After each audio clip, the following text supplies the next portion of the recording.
And as we've been reporting, limited international aid is beginning to arrive in Morocco from Spain, Qatar, the UK and the United Arab Emirates. This amid growing accusations that Rabat is not seeking as much international assistance as it should.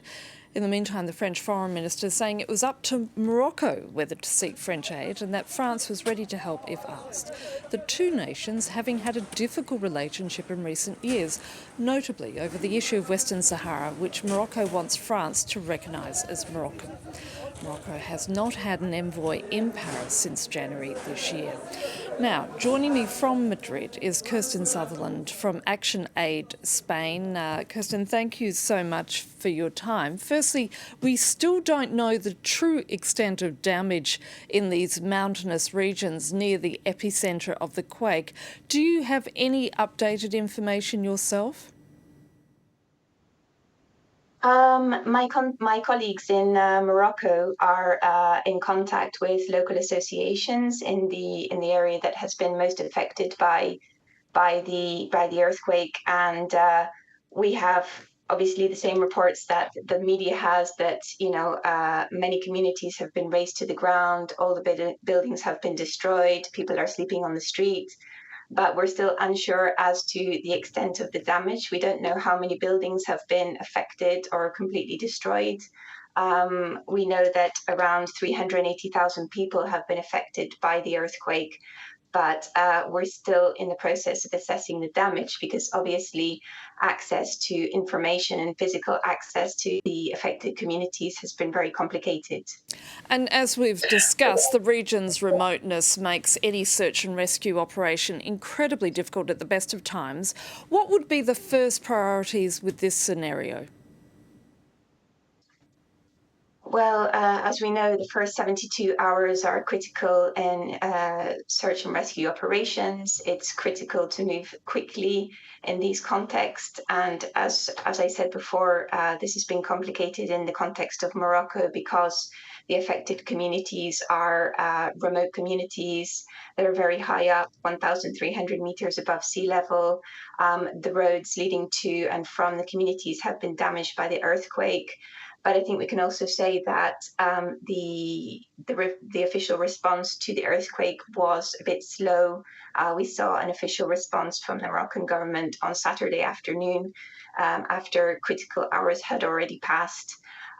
So we are expecting the death toll to rise because of the lack of access to the communities and because of the difficulties in the search and rescue operation. And the Spanish have been among the first countries on the scene. Will they be sending through other personnel and aid, to the best of your knowledge? Well, this is another issue that has the delay by the Moroccan government in calling for external support, in calling for international assistance, has meant that many organizations, like my own organizations, have been waiting on standby to activate emergency response programs in Morocco.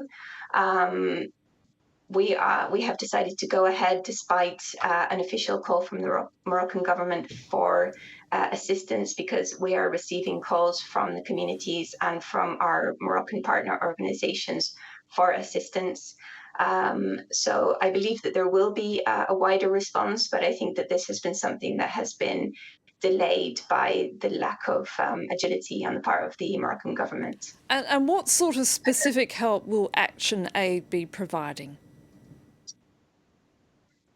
Well, obviously, in a disaster of this nature, the needs are very basic.